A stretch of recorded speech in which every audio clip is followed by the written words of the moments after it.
La gravité ne peut pas être vue, mais elle peut être ressentie. Ces mots d'Albert Einstein annoncent une révolution intellectuelle. En 1915, il dévoile sa théorie de la relativité générale, redéfinissant notre perception de l'espace et du temps. À cette époque, le monde scientifique est encore dominé par Newton, et les mystères demeurent. Peut-on considérer l'espace et le temps comme absolus? La compréhension de la gravité, omniprésente et insaisissable, reste limitée. Einstein, avec une curiosité insatiable, s'engage dans une quête pour redéfinir ces concepts. La relativité générale repose sur l'idée que l'espace et le temps sont interconnectés. Einstein postule que la gravité est une courbure de l'espace-temps causée par la masse. Les objets massifs déforment l'espace environnant, créant des tunnels à travers lesquels d'autres objets se déplacent. Ce concept nécessite des années d'expérimentation pour être accepté. Ces expériences de pensée sont des outils puissants pour visualiser des phénomènes défiant la logique conventionnelle. Cependant, cette quête n'est pas sans obstacle. Les critiques affluent, mettant en question la validité de ces idées. Les équations complexes semblent inaccessibles. Pourtant, la détermination d'Einstein brille, alimentée par sa passion pour la science. Chaque doute devient une pierre angulaire de sa théorie. En 1915, il publie sa théorie, marquant une rupture dans le paysage scientifique. Les réactions varient, certains applaudissent, d'autres restent sceptiques. Mais une vérité émerge. La relativité générale change notre compréhension de l'univers. Ce qui semblait impossible devient une réalité, un nouvel horizon qui nous pousse à repenser notre place dans le cosmos. La théorie n'est pas simplement une force agissant à distance, mais une courbure de l'espace-temps due à la masse. Imaginez une toile élastique. Une boule de bowling y déforme le tissu, entraînant des billes marbrées vers elle non par attraction, mais par la courbure créée. Cette image résume l'essence de la relativité. En 1919, une expédition dirigée par l'astronome Arthur Eddington confirme une prédiction audacieuse d'Einstein. La lumière des étoiles est déviée par la courbure de l'espace-temps. Ce moment propulse Einstein au rang de célébrité mondiale. Les journaux le proclament comme le nouveau prophète de la science. Mais cette renommée s'accompagne de défis. Bien qu'acclamé, il fait face à une résistance croissante, notamment de physiciens établis. Les discussions deviennent houleuses, mais Einstein reste attaché à ses convictions. Il défend ses théories tout en étant ouvert aux critiques. Au fil des ans, la relativité générale inspire des générations de physiciens. Elle est intégrée dans notre compréhension des galaxies, des étoiles et des mécanismes régissant l'univers. En 1929, Edwin Hubble découvre l'expansion de l'univers, soutenant l'idée qu'il est dynamique. La théorie d'Einstein devient une pierre angulaire de la cosmologie moderne. La relativité générale transcende la science pour toucher la philosophie. Elle nous pousse à contempler des questions sur le temps, l'espace et notre place. Comment percevons-nous le temps? Est-il linéaire ou cyclique? Cette théorie remet en question nos intuitions profondes et nous invite à reconnaître les limites de notre perspective humaine. Au-delà des équations complexes, la relativité générale représente une invitation à reconsidérer notre rapport à l'univers. C'est un appel à l'humilité face aux mystères qui nous entourent. La quête de connaissance est un voyage sans fin où chaque découverte soulève de nouvelles questions. Et dans ce parcours, Einstein demeure une figure emblématique, un phare de curiosité et d'ingéniosité. En 1915, alors qu'Einstein présentait sa théorie, un monde entier se tenait sur le seuil d'une nouvelle ère scientifique. Ce moment n'était pas le fruit d'un génie isolé, mais de longues années de recherche et de lutte intellectuelle.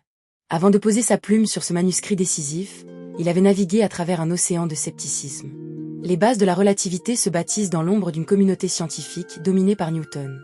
Sa lutte pour faire reconnaître sa théorie fut un parcours du combattant. Einstein développa l'idée que la gravité n'était pas une force agissant à distance, mais une courbure de l'espace-temps.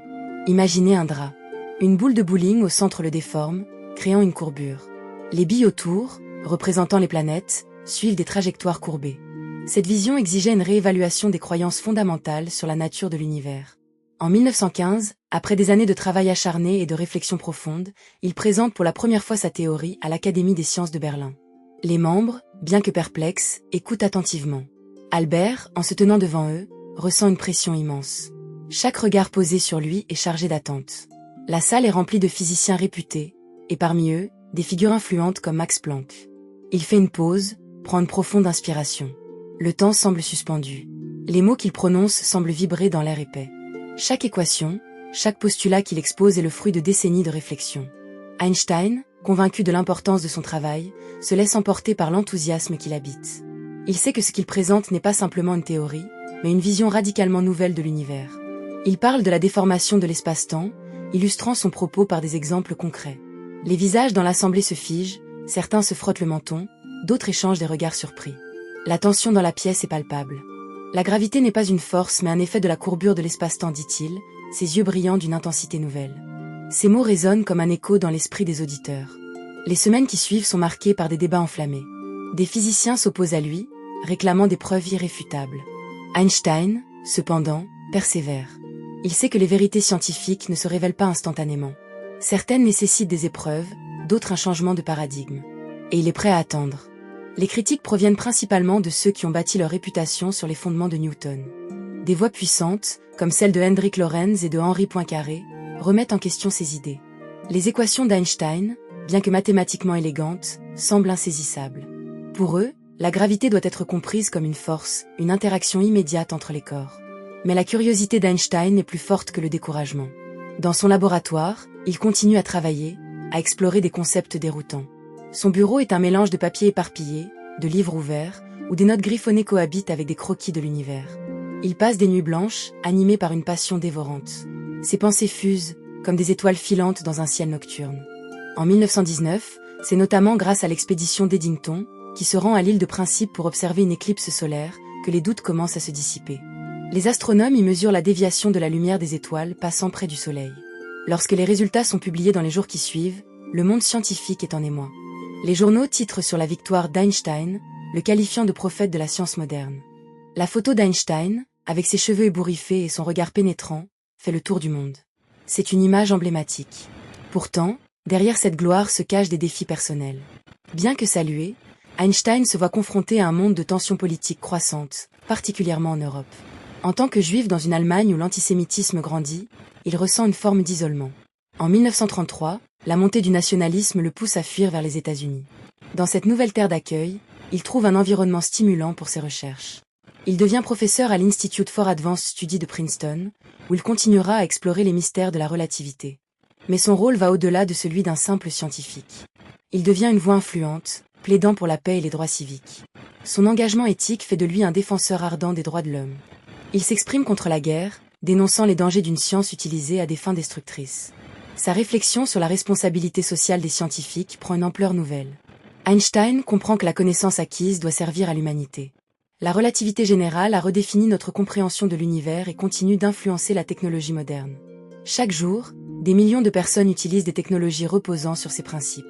Par exemple, le système de navigation par satellite nécessite des ajustements relatifs pour compenser la gravité. L'héritage d'Einstein vit dans les outils qui nous connectent.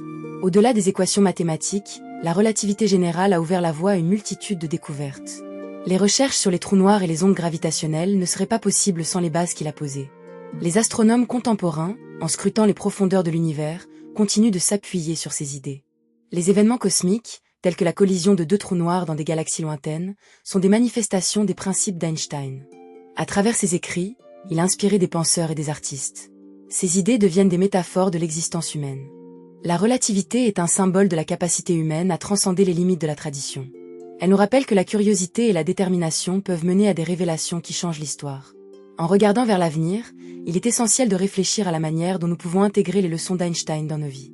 Son engagement pour la curiosité intellectuelle et l'intégrité morale nous appelle à agir. Dans un monde où l'information est souvent biaisée, la quête de la vérité devient une responsabilité collective. Son héritage est un appel à chacun d'entre nous à poursuivre la connaissance.